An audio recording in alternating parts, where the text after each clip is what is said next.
Que ja podem començar la ponència. Bueno, Ja està, sí, però jo me'n conec. molt me conegu ja, soc Abel Canel, soc graduat en Nutrició Humana i Dietètica per la Universitat de València. Bueno, jo vaig a fer la xarra en castellà perquè jo no sé la quantitat de gent que parla així valencià i qui parla castellà, i crec que el millor serà fer-la en castellà, perquè, per exemple, aquella xicona d'ella parla castellà. Bueno, como ya he dicho, soy Abel Canel, graduado en Nutrición Humana y Dietética por la Universidad de Valencia y bueno, pues formo parte de la Asociación Medioambiental de la Barraca de Aguas Vivas, este es uno de los miembros. Y bueno, soy el ponente que va a hacer esta charla, la que hemos titulado Lácteos versus bebidas vegetales, y bueno, pues le hemos puesto este nombre por varios motivos. En general porque vamos a hablar de lácteos y de vegetales, vamos a hacer una revisión sobre las características nutricionales de cada uno de estos grupos, también algunas propiedades saludables que tienen, y también de algunos efectos negativos basados en algunos estudios que he estado viendo últimamente también. Los motivos por los que he elegido estos dos grupos de alimentos es porque actualmente hay bastante tensión entre estos dos grupos en general. Parece ser que el grupo de las bebidas vegetales puede desplazar al grupo de los lácteos, que ha estado acompañándonos desde hace muchísimo tiempo. El hombre, desde que es sedentario, ha estado consumiendo lácteos. Y bueno, realmente los lácteos forman una parte muy importante de lo que es nuestra dieta en los países europeos y países desarrollados, y dentro de nuestra gastronomía también. Y de hecho, si le preguntamos a la inmensa mayoría de la población, tienen a los lácteos como un alimento muy saludable, incluso imprescindible para una buena salud ósea. No obstante, han estado saliendo muchos estudios últimamente, ya hace unos años para aquí, que están diciendo bastante lo contrario, de que no son tan buenos para la salud y menos para la salud ósea. A su vez ha habido una gran tendencia al alza en el consumo de bebidas vegetales. Antes era mucho la soja, ahora han aparecido nuevas bebidas nuevas que están muy bien también, pero hay muchas de ellas que tienen una elevada cantidad de azúcar, lo cual las hace completamente poco recomendables, y aparte algunas, la cantidad de materia prima que tienen por litro o por vaso es una miseria, no tienen casi nada realmente, es más agua que otra cosa. Entonces creo que sería bueno hablar un poco de cómo se hacen estas bebidas vegetales y cuáles son sus características, y si realmente se pueden llegar a comparar con el aporte nutritivo que nos estaban dando los lácteos. Dicho esto, vamos a empezar ya la presentación, pero no sin antes hablar de dos puntos que creo que son muy importantes. Primero es, ¿qué es el calcio? El calcio es el mineral más abundante que tenemos en nuestro organismo. Lo encontraríamos en la inmensa mayoría formando parte del tejido de sostén, que son los huesos y los dientes. Y luego lo encontraríamos dentro y fuera de las células y en la sangre, realizando funciones muy importantes como la contracción muscular, tanto de la musculatura esquelética como el músculo liso cardíaco, la transmisión de impulsos nerviosos, la coagulación sanguínea y bueno, regulación de procesos hormonales, como el contenido de calcio regula la concentración de calcitonina y paratormona que hay en la sangre, porque son hormonas que se encargan de la remodelación ósea. Otra parte muy importante es saber cómo se absorbe el calcio. Hablamos un poco de biodisponibilidad, y biodisponibilidad viene a hacer referencia a cuál aprovechable es el nutriente que tiene un alimento. Porque hay alimentos que tienen mucha cantidad de nutriente, por ejemplo la espinaca tiene una elevadísima cantidad de calcio, pero debido a sustancias antinutrientes que también contiene, hacen que esta cantidad de calcio no sea muy buena para asimilar. Entonces vamos a revisar un poco qué factores hacen que el calcio se absorba más o menos. Empezando por los que más hacen que se absorba, tendríamos el estadio de la vida en el que nos encontremos. No es lo mismo la cantidad de calcio que va a llegar a absorber un niño que un adulto. Los niños y los adolescentes absorben una cantidad de calcio muy alta. En esos estadios de la vida se absorbe mucha más cantidad. En los periodos de gestación, de embarazo y lactancia también se absorbe mucha cantidad, y la tendencia es a ir disminuyendo esta absorción conforme vamos envejeciendo. Otra cosa que hace que el calcio absorba en más cantidad es que la comida, de que la ingesta de calcio, de que esa ingesta, por ejemplo una comida o un almuerzo, tenga una elevada cantidad de calcio. Y esto parece de cajón, pero es bastante diferente a lo que estamos pensando en este momento. El calcio se absorbe por difusión pasiva.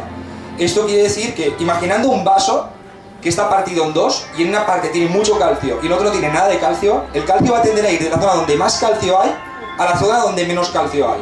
Entonces, si tomamos una comida que tiene mucho calcio, habrá mucho calcio en el intestino, y mucha más cantidad de este calcio, a la larga, va a pasar al interior de las células del intestino y por tanto a la sangre al final. Otro factor es la vitamina D, y la vitamina D aumenta la absorción del calcio porque hace que algunas proteínas que son necesarias para su absorción se sinteticen. Por ejemplo, la fosfatasa alcalina y la calvidina, que son proteínas que aumentan la velocidad de absorción del calcio. La lactosa también tiene fama de hacer que se absorba más calcio, pero hay muchos estudios que pueden desmentirlo, entonces la vamos a dejar ahí, la menciono, pero no está del todo claro qué cantidad de calcio podría hacer que se absorba de más y si realmente aumenta la absorción de calcio. Una ligera cantidad de grasa también aumenta la absorción de calcio desde el punto de vista de que la grasa, cuando llega al intestino, hace que este se mueva un poco más lento. Y al moverse más lento, tiene mucho más tiempo para absorber el calcio. Es decir, digamos que la digestión la puede alargar unos 10 o 20 minutos, que son 10 o 20 minutos extra para absorber nutrientes. Aparte también provoca la salida de la bilis, y la bilis emulsiona el resto de las grasas. Las vitaminas liposolubles como la D se absorben en más cantidad y la vitamina D aumenta la absorción del calcio también. Entonces eso tiene un efecto doble. Y bueno, sustancias que bajan el pH. Aquí sobre todo hablaremos de aminoácidos. Hay algunos aminoácidos que cuando llegan al intestino vuelven el pH del intestino más ácido y el calcio se absorbe muy bien cuando el pH del intestino es más ácido. Y algunos aminoácidos también se van a fijar al calcio y formarán un tipo de sales muy solubles que son muy fáciles de absorber, entonces también aumentarán esta absorción de calcio. Luego, factores que pueden disminuir la absorción están pues, las enfermedades, los estados fisiopatológicos. Cualquier enfermedad que esté relacionada con el aparato digestivo, por lo general va a reducir la absorción de calcio y de cualquier nutriente en general. Por ejemplo, una enfermedad de Crohn, un colon irritable, enfermedades que hagan que vamos demasiado al baño, van a reducir mucho la absorción de nutrientes. El estrés es un desmineralizante brutal. Aparte disminuye la absorción del calcio. Una persona en un periodo de estrés, aparte de perder peso, está absorbiendo menos nutrientes en general también. La fibra, y me duele decir esto porque yo soy muy defensor de la fibra, pero bueno, es un efecto negativo pequeñito que tiene en comparación con todas las ventajas que tiene la fibra en sí. La fibra hace lo contrario que la grasa cuando llega al intestino. Hace que el intestino se mueva muy rápido. Entonces le está restando tiempo al intestino para absorber nutrientes.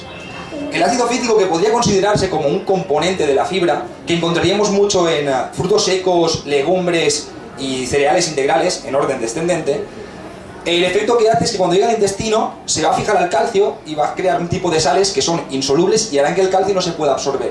Pero si estos alimentos los cocinamos, los ponemos en remojo para que germinen, o los cocinamos con un tratamiento térmico como un tueste, una pequeña fritura, pasarlos un poco por la sartén, o con la fermentación, por ejemplo, del pan, esta cantidad de ácidos fíticos disminuye, incluso a desaparecer. Los oxalatos harían exactamente lo mismo que el ácido fítico, disminuir la absorción del calcio porque forman complejos con el calcio insolubles, pero tienen un inconveniente añadido. Si tenemos una dieta muy rica en oxalatos, que se encuentran, por ejemplo, en las verduras de hoja verde, y tenemos un consumo de calcio bajo, estos oxalatos se van a absorber en el colon, van a llegar al riñón y van a reaccionar con el calcio del riñón, provocando cristales de oxalato cálcico que se traducen en cálculos renales. Entonces, mucho cuidado. Para reducir la cantidad de oxalatos en la dieta, basta con someter a este tipo de verduras a un tratamiento térmico y esa cantidad de oxalatos al final pues, se va a reducir. Y el exceso de fósforo, y esto lo digo para la gente que tiene el hábito de comer mucha comida precocinada, muchas conservas y en general este tipo de alimentos envasados tienen una gran cantidad de fósforo como conservante también en parte. Y cuando tomamos mucho fósforo, este fósforo se va a unir al calcio y va a formar sales insolubles y harán que este no se pueda absorber. Bueno, vistos ya qué es el calcio y cómo se absorbe, ya podemos empezar a hablar del primer grupo de alimentos, pues que es los lácteos. Todos conocemos los lácteos, la inmensa mayoría de aquí ha consumido lácteos por lo menos alguna vez en su vida. Y bueno, la materia prima base es la leche, y la leche se extrae pues normalmente de las hembras, de los mamíferos, normalmente las traemos de la vaca, pero bueno, podemos sacarla de la cabra, de la oveja, de las llamas, de los yaks, de los camellos, saca leche de todo tipo, en general cualquier hembra mamífera. Para que pueda extraerse leche de una hembra hace falta que ésta quede embarazada y una semana antes de producirse el parto, ésta ya empieza a producir leche en grandes cantidades. Vamos a hablar sobre todo de la leche de vaca. Cuando ésta da a luz, lo que hace es dejarle beber a la criatura el calostro, que son las primeras secreciones, y luego a esta criatura, su hijo, se le aparta y va a destinarse o bien a la industria cárnica o bien al engorde para reemplazar las vacas lecheras pues, que van a ir falleciendo también. Bueno, pues la materia prima de todo producto lácteo es la leche. Tenemos muchos tipos, tenemos quesos, tenemos yogures, tenemos nata, tenemos mantequilla, diferentes tipos de leches fermentadas, pero vamos a hablar solo de lo más consumido y lo que está contemplado en la pirámide como consumo diario, que son la leche, los yogures y el queso. Y bueno, las recomendaciones de lácteos que pone la Sociedad Española de Nutrición Comunitaria es de 3 a 4 raciones al día para nuestro actual método de alimentación, nuestra dieta mediterránea. Vamos a empezar hablando de la leche. Bueno, pues la leche pues es un líquido blanquecino, sin olor casi alguno, un sabor ligeramente dulce y que está compuesto en su mayoría por agua. Contiene una pequeña cantidad de proteínas, más bien moderada, de elevado valor biológico. Son proteínas bastante parecidas a la leche materna nuestra, de nuestra especie. Por delante de esta proteína estaría el huevo, pero bueno, digamos que son unas proteínas de mucho valor biológico, muy buenas. Y están divididas en dos partes. La caseína, que sería el 80%, que es una proteína de mucho tamaño y muy difícil de digerir, de digestión muy lenta, pero bastante completa. Y luego tendríamos las proteínas del lactosuero, que son proteínas que son muy fáciles de asimilar, mucho más ricas en aminoácidos que la caseína, y el principal finalidad que tienen es ayudar un poco el sistema inmunitario de la futura criatura que van a hacer, ¿vale? De hecho, de este tipo de proteínas de las que sacan los mejores batidos de proteínas aislados y bueno, pues la proteína de mayor calidad que se suele comercializar para deportistas. Bueno, aparte también contiene grasas saturadas y colesterol, lo cual hace que la leche no sea un alimento muy saludable para aquellas personas que tengan alguna enfermedad cardíaca o tengan problemas de colesterol o incluso hipertensión también. Y contiene una pequeña cantidad de azúcar en forma de lactosa. La lactosa es un azúcar que es bastante difícil de digerir y esta difícil digestión le da un índice glucémico de leche bastante bajo, lo cual hace que sea un alimento apto para diabéticos también. Contiene también una buena fuente de calcio, una pequeña cantidad de vitamina D y otros minerales como el fósforo, el magnesio y pequeñas cantidades de zinc y hierro. Y por ende, en definición, en las definiciones que nos ponen en la universidad de lo que es la leche, nos ponen que contiene células sanguíneas y de glándula mamaria, ¿vale? Estos son cosas que no deberían estar dentro de la leche en general. Pero bueno, sucede. Cuando se produce el ordeño, muchas veces pequeñas células se desprenden y acaban en el interior de la leche contaminándola de una manera u otra. Y si peor es la explotación y peor tienen tratadas las vacas y peores condiciones higiénicas tienen, más cantidad de estas sustancias va a tener la leche también. Digamos que esto sería algo malo dentro de la leche. Vamos a revisar un poco la composición nutricional de las tres leches más consumidas, que son la entera, la semidesnatada y la desnatada. La principal diferencia que hay son las kilocalorías y al final la cantidad de grasa. Al final, las que menos cantidad de grasa tienen, que son las desnatadas, tienen menos calorías, y las que más cantidad de grasa que tienen, que son las enteras, tendrán más calorías. La grasa que tienen es saturada. Si tomáramos las 4 raciones de lácteos del día en forma de leche entera, nos estaríamos metiendo una cantidad de 28 gramos, 30 gramos de grasas casi todas saturadas, lo cual no es una buena recomendación. La leche entera es una leche que desrecomiendo. Recomendaría la semidesnatada. La desnatada no, por el tema de la vitamina D. La vitamina D es una vitamina que tiene naturaleza grasa, entonces la leche entera es la que más cantidad va a tener. La leche desnatada, como le quitamos toda la grasa, luego le tenemos que volver a meter la vitamina D. Y no se va a absorber tan bien como si no se lo hubiéramos quitado. Entonces la leche semi al final de las tres candidatas sería la más recomendable al final. Las raciones que recomienda la Sociedad Española de Nutrición Comunitaria en cuanto a lácteos sería un equivalente a un vaso. Un vaso de leche equivaldría a una ración de lácteos. Vamos a pasar ya al siguiente alimento, que sería el yogur. Y la principal diferencia que yo le veo a la leche es que este yogur es probiótico, es una sustancia probiótica, ¿vale? Es un alimento probiótico. Esto quiere decir que va a tener determinados efectos positivos en el organismo. Los yogures lo que son es una leche a los que se les mete un cultivo de bacterias, normalmente un tipo de lactobacilos, que lo que va a hacer es fermentar la lactosa y dará como consecuencia ácido láctico que va a disminuir el pH de la leche y hará que la caseína precipite y se quedará esta consistencia un poco gelatinosa y cremosa que tiene el yogur.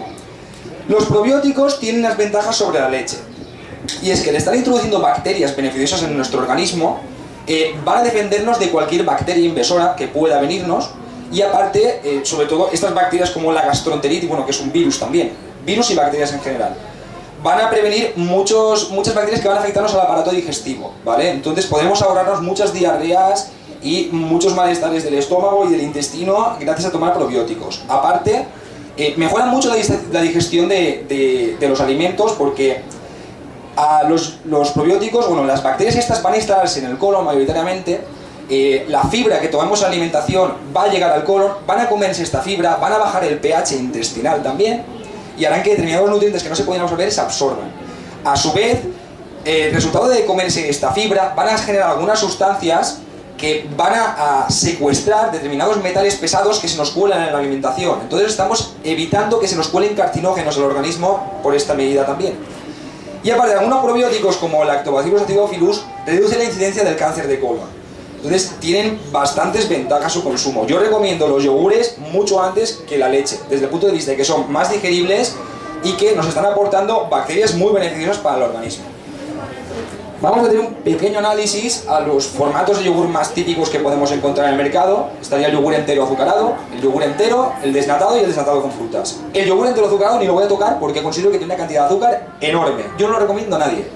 Pero un yogur entero o un yogur desnatado sí que es más recomendable. El entero, como tiene cantidad de grasa, tiene más cantidad de vitamina D y bueno, pues está haciendo un aporte nutritivo mayor que el yogur desnatado en este aspecto. Una característica que tienen los desnatados frente al entero es que cuando al yogur le quitamos la grasa, los otros nutrientes que son las proteínas y hidratos de carbono aumentan en proporción y es por ello que tengan cantidades de proteínas y hidratos de carbono superiores al yogur entero con grasa. No obstante, si os fijáis, la cantidad de calcio es mayor en los yogures enteros y prácticamente la cantidad de vitamina D, disculpad. La vitamina D es mayor en los yogures con grasa que en los yogures que no tienen grasa. De hecho, como le quitamos la grasa, no hay vitamina D alguna. Y el contenido de calcio está por el estilo, más o menos también. Las recomendaciones de lácteos para yogures son 2 yogures. Entonces tenemos, por ejemplo, un vaso de leche por la mañana, un yogur para después de comer y un yogur para después de cenar o para merendar. Ya tendríamos la mitad cubierta. Si tomáramos más yogures que leche, casi que mejor. Y bueno, el último producto lácteo que vamos a tratar es el queso. Y el queso fundamentalmente es una leche a la que se le ha añadido una sustancia que llamamos cuajo, que lo que hace es separar los dos tipos de proteína que tiene. Separa la proteína de la caseína, que es la grande, del suero. Y lo que hace de luego es quitarle todo el suero, que se va a aprovechar, no se va a tirar, se quitará todo el suero y toda la pasta de caseína se va a prensar en piezas, que son las piezas del queso, se van a prensar y reprensar hasta quitarles todo el suero que se pueda y se les dará un baño de agua con sal para que se forme una ligera corteza que va a ser muy importante luego en el proceso de maduración. El proceso de maduración viene en algunos quesos y en otros no. Los que son frescos no se someten a un proceso de maduración y los que son curados y semicurados sí. ¿Vale? El curado es la maduración, que consiste en tenerlo en una habitación o en una sala reposando, donde lo que le va a pasar a ese queso fundamentalmente es que va a perder agua, sus nutrientes se van a concentrar, a su vez que los sabores y los aromas también se van a concentrar. Y en este proceso muchas personas pues ya le añaden determinadas cepas de hongos, algunos fermentos lácticos que lo que van a hacer es ir comiéndose el queso y dando desperdicios que al final van a enriquecer a ese queso. Por ejemplo, los quesos azules funcionan así, son quesos a los que se le ha puesto un puntilo de hongos, como los penicillium, y pues bueno, van creciendo y le cambian mucho el sabor y a veces dan sabores hasta desagradables. Por ejemplo, a veces un poco de sabor a amoníaco. Hay que ir con cuidado con algunos de estos quesos porque si están muy poblados de hongos, se pueden haber generado determinadas micotoxinas, que son como sustancias tóxicas que generan los hongos que pueden ser hasta cancerígenas en el organismo. Entonces hay que ir con cuidado con los quesos curados. Yo he puesto aquí en esta tabla 4 de los quesos, y uno que no es un queso porque este se me ha colado, pero que quería comentarlo también, que es el requesón, los más diferentes unos de otros. Tendríamos el parmesano, que sería un queso muy curado, un queso duro. Tendríamos el requesón, que es tiene forma de queso, pero a diferencia del queso no está formado por caseína. Es suero de leche al que se le añaden bacterias y luego se cuece y al final se queda con esa consistencia pastosa, pero la composición no es caseína, es suero de leche. Y luego tendríamos un queso fresco 0% en materia de grasa y un Burgos. Bueno, la mayor cantidad de energía la va a tener el curado porque se han concentrado todos los nutrientes. Si veis, tiene mucha más cantidad de proteínas, mucha más cantidad de grasa y la friolera cantidad de 1200 miligramos de calcio, que es por 100 gramos más de la ración diaria recomendada de calcio por la Sociedad Española de Nutrición Comunitaria. El que más calcio tenía luego sería el requesón, y es muy curioso porque para las pocas calorías que tiene mucha cantidad de proteínas, no tiene tanta cantidad de grasa como otros quesos y tiene mucho calcio. Entonces es un alimento, un derivado lácteo que yo recomendaría bastante. Además, la proteína no tiene nada que ver a la de los otros quesos, es una proteína mucho más asimilable. Puede ser alergénica para algunas personas que tienen alergia a la proteína del suero de la leche, pero por lo general es más digerible que los otros quesos. No teníamos el fresco, que bueno, pues veis, vitamina D no tiene nada tampoco. Es el queso fresco 0% de materia grasa, pues le quitan toda la grasa, tendrá pues menos vitamina D, menos calcio, menos calorías. Es un queso que al final sería un yogur desnatado con un poquito más de proteínas al final, ¿vale? Muy recomendable también. Y luego el Burgos, pues que ya tiene más cantidad de grasa, más cantidad de calorías, más cantidad de calcio y pues ya tiene una pequeña cantidad también de vitamina D.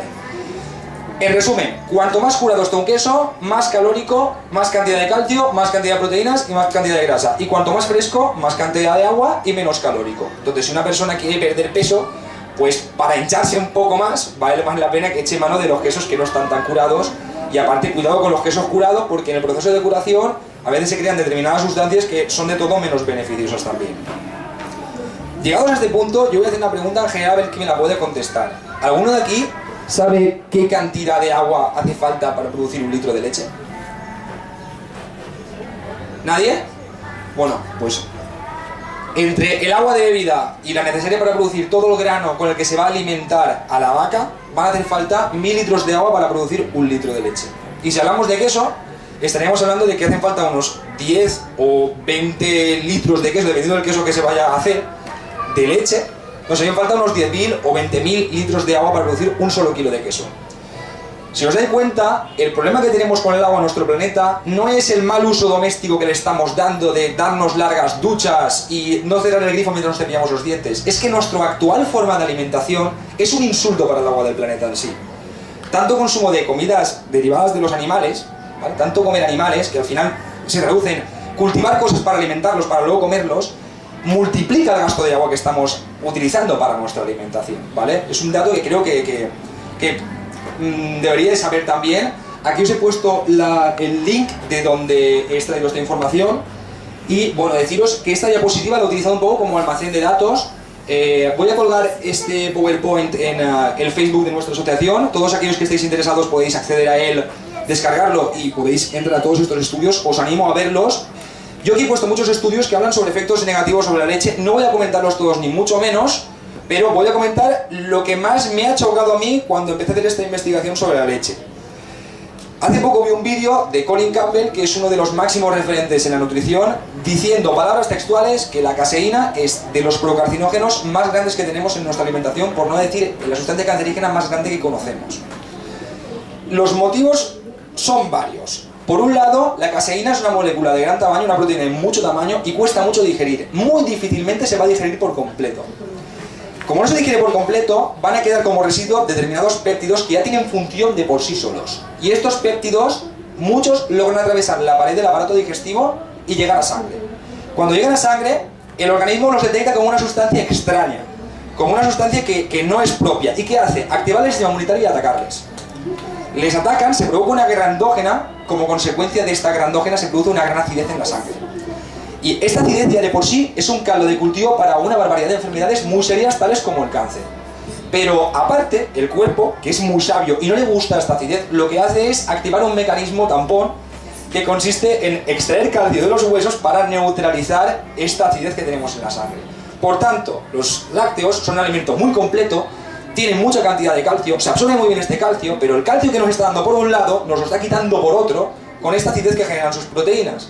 Entonces, desmentimos un poco que es un alimento tan bueno para los huesos. ¿Esto es lo que yo estoy diciendo? No, es lo que dicen los estudios. Os animo a ver los estudios por vosotros mismos y no fiero solo de lo que estoy diciendo. Si lo veis, sacaréis vuestras propias conclusiones también. Algunos estudios de aquí también son bastante interesantes y dicen que los lácteos directamente también producen cáncer. Por ejemplo, un consumo de un vaso de leche al día aumenta un 340% el riesgo de padecer linfoma. Otro, que 3 o 4 vasos de leche al día, ¿vale? Al final, consumir lácteos en general, las raciones recomendadas, aumentan hasta 5 veces la posibilidad de padecer cáncer de próstata. Y muchas otras cosas en referente a los quesos, incluso los yogures también, ¿vale?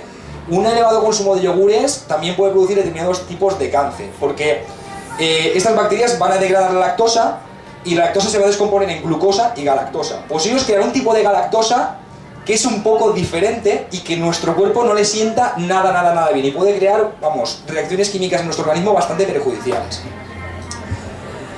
Bueno, he estado hablando todo el rato de la leche de vaca y también me veo obligado a tocar otro tipo de leches y voy a hablar un poco de la de cabra. Sí que es verdad que la leche de cabra es mucho más digerible que la leche de vaca y esto se debe a que las proteínas que tienen, estas caseínas, son de menor tamaño y aparte son otro tipo de caseínas. Aparte, bueno, es mucho menos alergénica también por este mismo motivo.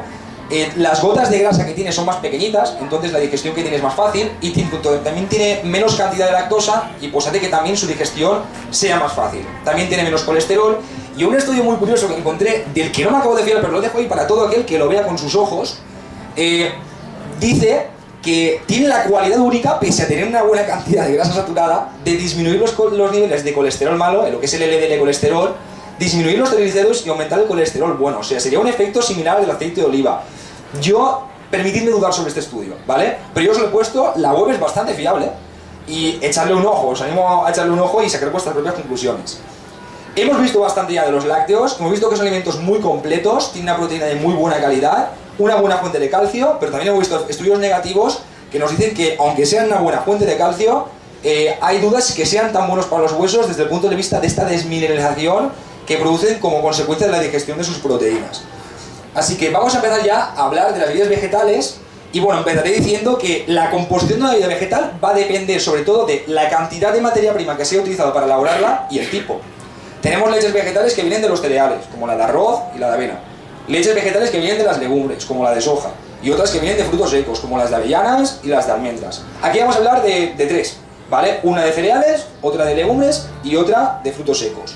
¿Qué características tienen en común? No tienen colesterol y no tienen lactosa, porque son sustancias que son exclusivas de los organismos animales.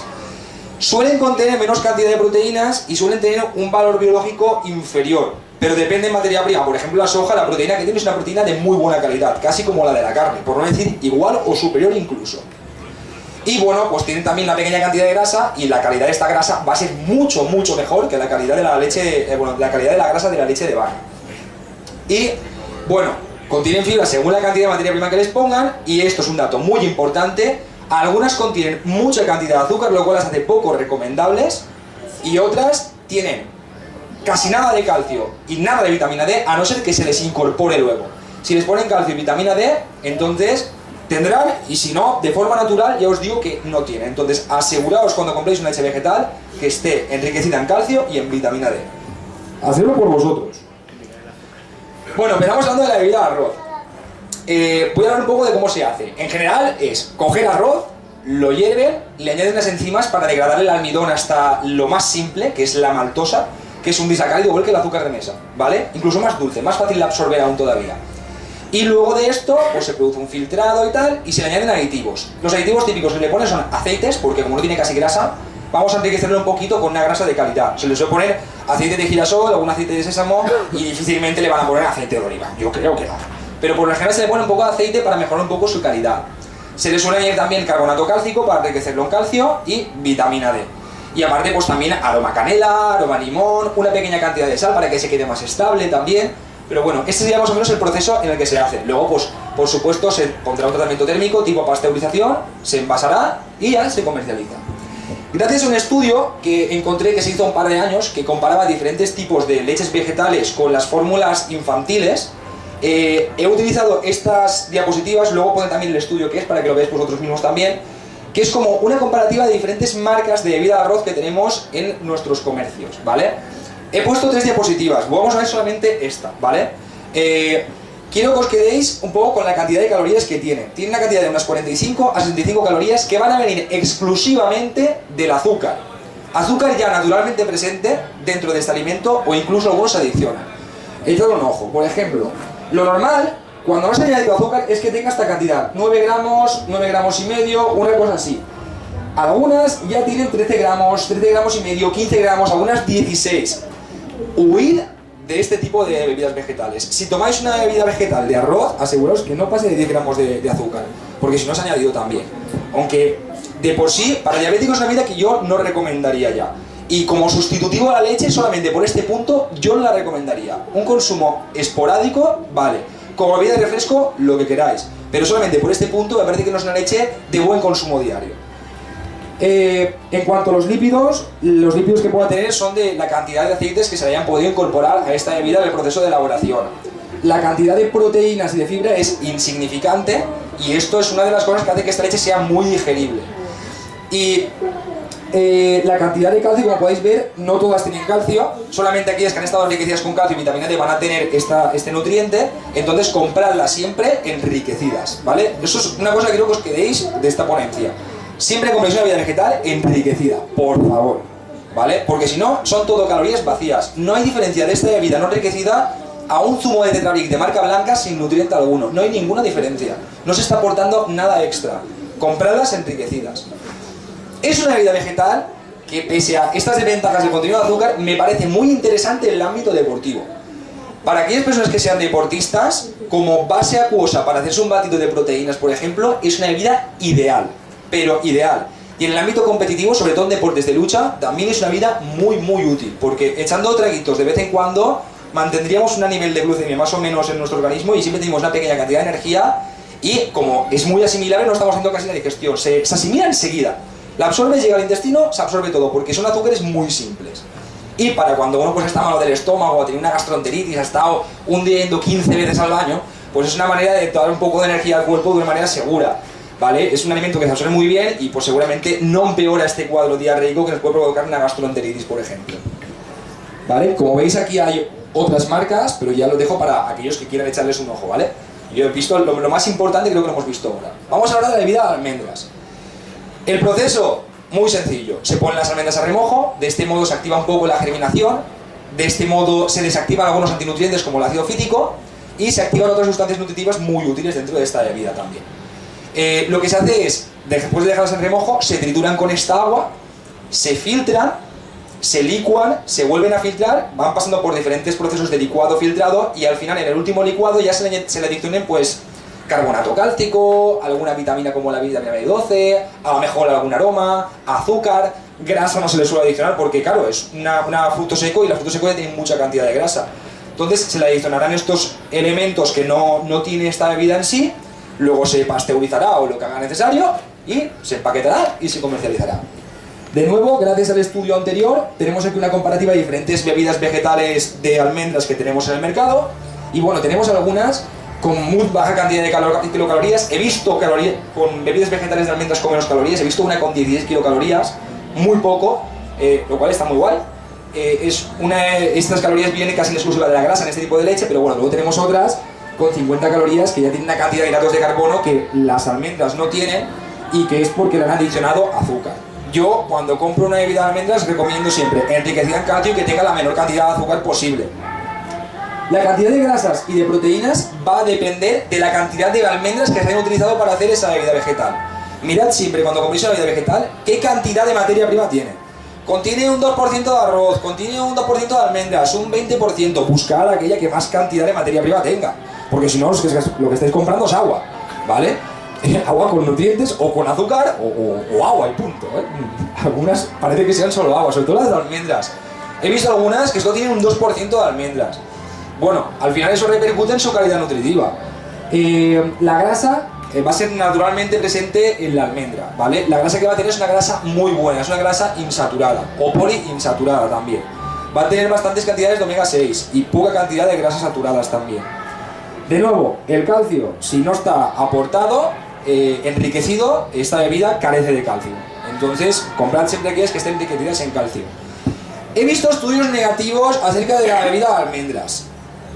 Voy a ser sincero, no los he visto, entonces no voy a comentarlos, pero los hay. Entonces, aquellos que les quieran echar un ojo, que les echen un ojo. Yo, más adelante, buscaré información y si veo que realmente es una bebida que no es recomendable, dejaré de recomendarla. Pero, por supuesto, creo que es mejor que la bebida de arroz.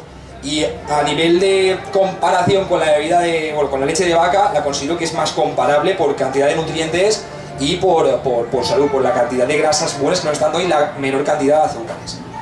Y luego vamos a la reina de la corona de las bebidas vegetales, que es la bebida de soja, que es la más comercializada, la más extendida, sobre todo unos años para aquí. Y bueno, el proceso es bastante parecido a los anteriores, pero con algunas diferencias. Se ponen de nuevo remojo las habichuelas de la soja.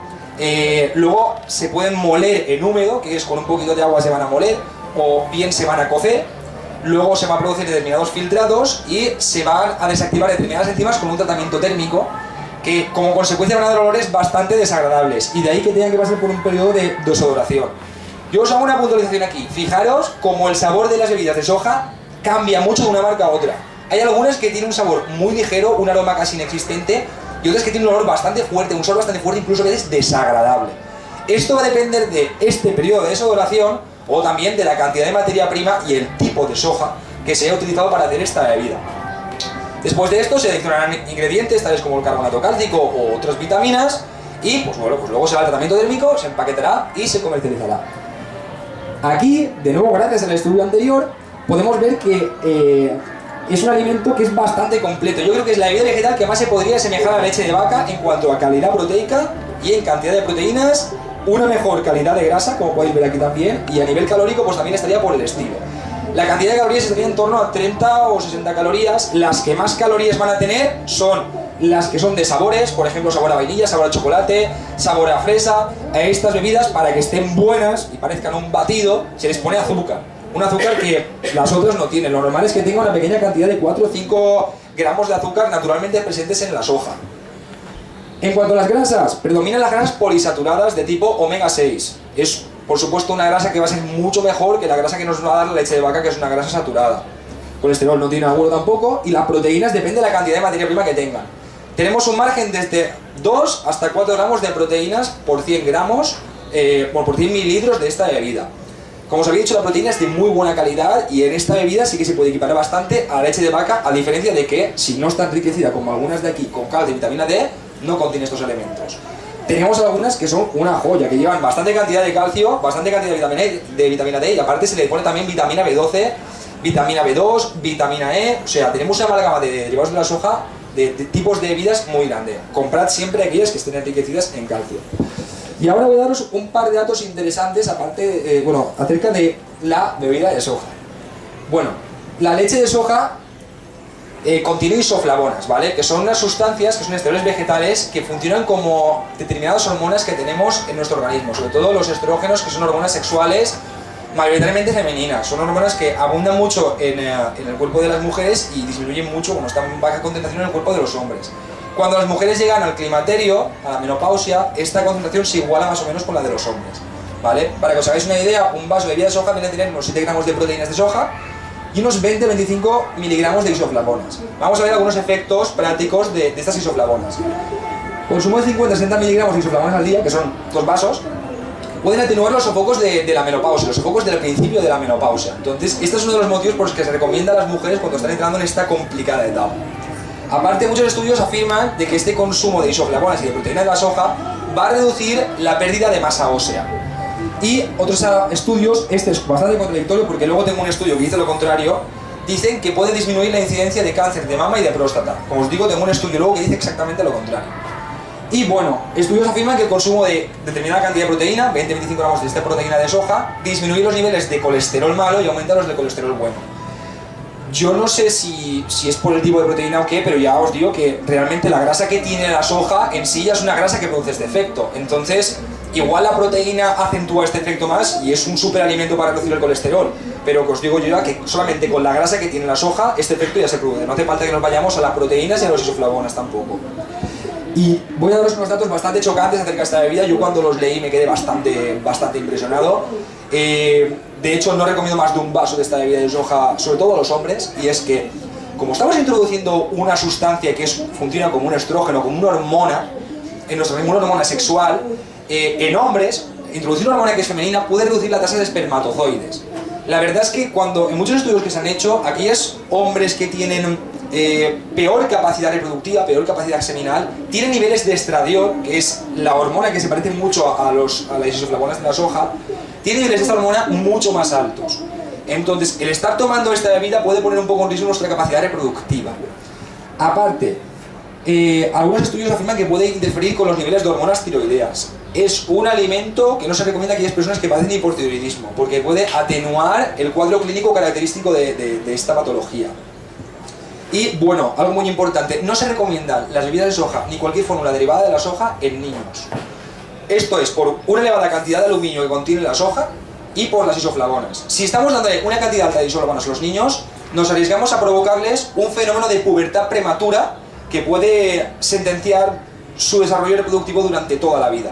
Entonces, para niños es una bebida que no se recomienda, por estas dos cosas, mucho aluminio y las isoflavonas. No es algo seguro para darles, hace falta más investigaciones al respecto. Y bueno, algunos estudios hechos con animales afirmaron que podía producir cáncer de mama, y esto es, he puesto el estudio abajo que explica un poco el mecanismo. Por lo visto, el consumo de determinada cantidad de isoflavonas y de proteínas de la soja lo que hace es que las células del epitelio mamario presenten más actividad, y esas células son muy susceptibles de volverse cancerosas. Este puede ser uno de los motivos por los que esta bebida, sin un control, puede llegar a producir este tipo de cánceres, además de otros. Hay muchos estudios al respecto, aquí he puesto algunos que son bastante interesantes, pero estudios hay miles. Y habrá estudios a favor y estudios en contra. Aquí cada uno que coja las cosas como quiera. Por eso yo he puesto los estudios y os animo a mirarlos con vuestros propios ojos y sacar vuestras propias conclusiones. Yo os digo como nutricionista mi punto de vista. Luego cada uno que haga lo que quiera. Yo no voy a obligar a nadie a dejar de consumir una cosa o consumir otra. Cada uno es libre. Y quería hacer un pequeño inciso sobre esta moda que ha salido de hace unos años, hacerse las bebidas vegetales en casa. Y bueno, a mí me parece muy bien, están muy buenas, si las veis en casa y os gustan, perfecto, pero no confiéis en que os va a aportar la cantidad de nutrientes que os está aportando una bebida vegetal comercializable, comprada por ahí, enriquecida con calcio, porque fijaros las cantidades de nutrientes que tienen. La soja y las almendras son de los cereales y frutos secos que más cantidad de calcio tienen. Para meterle a un litro 1000 miligramos de calcio o una cantidad significativa, tenemos que utilizar medio kilo de almendras. A ver quién es el chulo que se gasta el dinero que vale medio kilo de almendras para hacer un litro de bebida vegetal. Entonces, desde el punto no sale rentable hacérsela en casa, y aparte no sabemos qué cantidad de nutrientes está pasando al agua. Eso nosotros no lo podemos saber. Y aparte, si no las enriquecemos con calcio y vitamina D, no van a tener calcio y vitamina D, o por lo menos no vamos a saber qué cantidad va a tener. Es mucho más seguro, si estamos buscando un aporte de calcio y vitamina D, comprarlas ya hechas y dejar este tipo de bebidas para un consumo pues de ocio, para aquel que le guste su sabor, que está buenísimo, y pues como un buen hábito también, ¿no? Hacerlas en casa pues está muy bien. Pero no confiemos en que estas hechas en casa nos van a dar un aporte de nutrientes significativo. Vistos ya estos dos grupos de alimentos, yo voy a plantear dos posibles caminos para las personas. Aquellos que, a pesar de saber esta información, van a continuar consumiendo lácteos, y aquellos que o son veganos o no quieren seguir continuando consumiendo lácteos. Para aquellos que consumen lácteos, quieren seguir consumiéndolos, mi recomendación sería, si podéis tomar leche de cabra antes que de vaca, tomad leche de cabra antes que de vaca. No recomiendo más de un vaso de leche al día, y si puede ser de cabra, mejor. Y el resto de los lácteos que vayamos a tomar, si puede ser en forma de yogures. Ya que nos estamos metiendo una caseína que nos está reventando por dentro, tal cual, como os lo digo, por lo menos tomamos algunas sustancias como los probióticos que nos pueden ayudar a defendernos de determinados tipos de enfermedades también. Un consejo que doy mucho a clientes que he tenido también es que variéis mucho el tipo de yogur que estáis comprando. Comprad esta semana de una marca, la semana de otra marca, da igual que sea marca blanca, marca de buena también, da igual, ¿vale? Pero cambiad mucho de yogures, ¿vale? Porque hay unos que llevan bifidus, otros que llevan una cepa de lactobacillus, otros que llevan el lecasei, otros llevan acidophilus. Cambiad mucho de marcas, cada marca tiene su tipo de bacteria. Gozar de todos los tipos de bacterias. Cuantas más bacterias y más variedad metéis a vuestro organismo, mejor. Entonces, cambiar de marca cada semana comprando una marca de yogures es una buena herramienta para asegurarnos una buena flora intestinal, algo muy recomendable. No pasaros con el queso y elegir aquellos que sean más magros y menos curados sobre los curados. Y sobre todo mucho cuidado con los quesos que están fermentados con hongos también, como los quesos azules, tipo cabrales y tipo gorgonzola. Son quesos de mejor un consumo esporádico, no un consumo como para cubrir necesidades de calcio, ¿vale? No os recomiendo un consumo diario. Y plantearos la posibilidad de no tomar leche y tomar bebidas de la soja, aunque toméis otros derivados lácteos también. Y bueno, para aquellos que no queréis consumir lácteos o sois veganos, mi recomendación es que si estáis empezando en el tema del veganismo, no tenéis mucha idea de cómo funciona la alimentación en el veganismo, la absorción de calcio, vayáis a lo seguro en un principio y compréis bebidas vegetales enriquecidas en calcio y vitamina D, para así aseguraros de que por lo menos este aporte de nutrientes, que lo podéis también coger con una alimentación vegana crudívora incluso, por lo menos aseguraros de que con estas bebidas lo vais a llegar a tomar, ¿vale? Si estáis empezando en este tema del veganismo. Si compráis la bebida vegetal, siempre con calcio y vitamina D. Cuando medís el calcio del alimento, o sea, en la lista de ingredientes, mirad que siempre tenga carbonato cálcico, no citrato. Lo normal es encontrar carbonato cálcico. El carbonato cálcico se absorbe mucho mejor que el citrato. Entonces, mirad los ingredientes y que aseguraos que ponga el carbonato cálcico. Descartad aquellas bebidas que tengan mucha cantidad de azúcar y no confiéis en el calcio de las bebidas vegetales hechas en casa. Un consejo muy bueno es tener 2 o 3 tipos de leche vegetal en casa. Por ejemplo, una de cereales, otra de legumbres y otra de frutos secos, ¿vale? Y ponéis un pan en la nevera y, pues yo qué sé, no toméis todos los vasos de bebida vegetal del día de una misma bebida, ir cambiando. Así os aseguráis el aporte de distintos nutrientes y, por ejemplo, en el caso de la bebida de soja, pues no tendréis por qué tomar más de un vaso de leche de soja al día. Si tomáis bebida de soja y estáis persiguiendo algún beneficio de esta bebida, aseguraros, por ejemplo, un beneficio sobre la pérdida ósea, ¿vale? O como prevención de algún cáncer o como tratamiento de un cáncer. Si estáis haciendo esto, que sea algún profesional de la salud especializado en el tema el que os guíe. No hagáis estas cosas por vuestra cuenta, porque la podéis liar. Os podéis meter en alguna enfermedad que otra, y aparte podéis provocar determinadas carencias nutricionales también. Y bueno, como muchas bebidas vegetales no tienen una cantidad de proteínas muy elevada, la recomendación sería combinar determinadas proteínas vegetales como cereales y legumbres, cereales y frutos secos, o buscar alimentos o superalimentos con proteína completa como la quinoa, el trigo sarraceno, los garbanzos y la soja para complementar estas proteínas que la leche de vaca nos estaba dando y que ahora no estamos tomando por tomar bebidas vegetales. Vistos estos dos caminos, solo me queda deciros mi opinión personal respecto a este tema. Yo creo que estaba ya bastante claro hacia dónde me iba a decantar. Yo voy a decantar hacia las bebidas vegetales. Y no solo por salud, ¿vale? Que por salud, a mí el tema de la caseína, cuando yo me enteré de esto, a mí me chocó bastante porque yo siempre he sido un gran defensor de los lácteos. Y ahora la leche no la puedo ni ver, por lo menos la leche.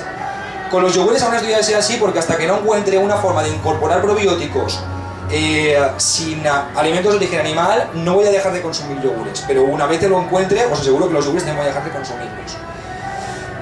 Yo considero que hay que ir dejando de consumir alimentos de origen animal, ya no solo la leche, sino en general, porque el impacto medioambiental que está teniendo sobre la tierra es enorme.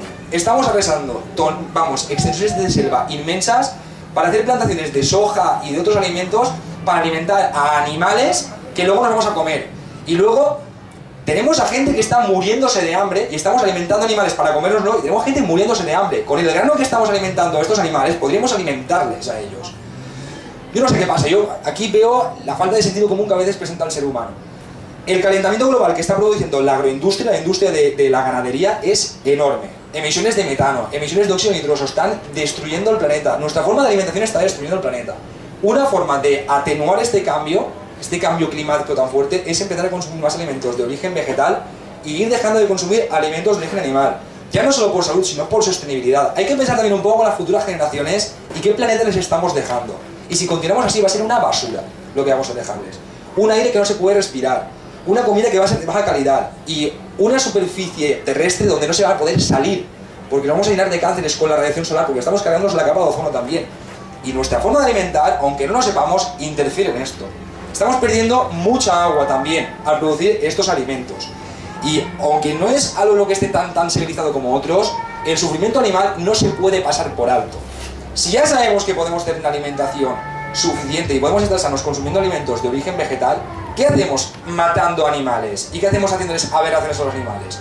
¿Por qué le quitamos a una vaca su cría nada más nacer para bebernos su leche? Son cosas que realmente, si pensáramos más y si viéramos realmente todo ese proceso que muchos desconocemos, dejaríamos de consumir más alimentos de origen animal. Hay un vídeo que dice, bueno, es la de si los mataderos fueran de cristal, nadie consumiría carne. Yo os animo a ver este tipo de vídeos porque os animará a dejar de consumir estos alimentos. En general, mi opinión, hay que ir dejando de consumir alimentos de origen animal porque ya no es solo la leche la que está destruyéndonos por dentro, no está provocando cáncer, es cualquier tipo de alimento de origen animal. Hay que ir dejando de consumirlos, hay que ir investigando más la dieta vegana, hay que ir introduciéndose en ella porque es más saludable, más sostenible y no hacemos daño a nadie. Esta es mi opinión, cada uno que coja el camino que quiera. Yo mi recomendación ya la he hecho y bueno, hasta aquí la presentación y muchas gracias por venir y por vuestra atención. Ahora, bueno, va a venir una ponencia enseguida y supongo que habrá gente que quiere hacer preguntas. Yo voy a ir ahí donde está el bar este, que están las cervezas artesanales, y quien quiera preguntarme lo que sea, que me pregunte allí, ¿vale? Así dejamos que la siguiente ponencia pueda empezar, ¿vale? ¿Os parece? Todos si queréis preguntarme, voy a estar por aquí por la biosfera todo el día. Así que machacadme preguntas, que me encanta.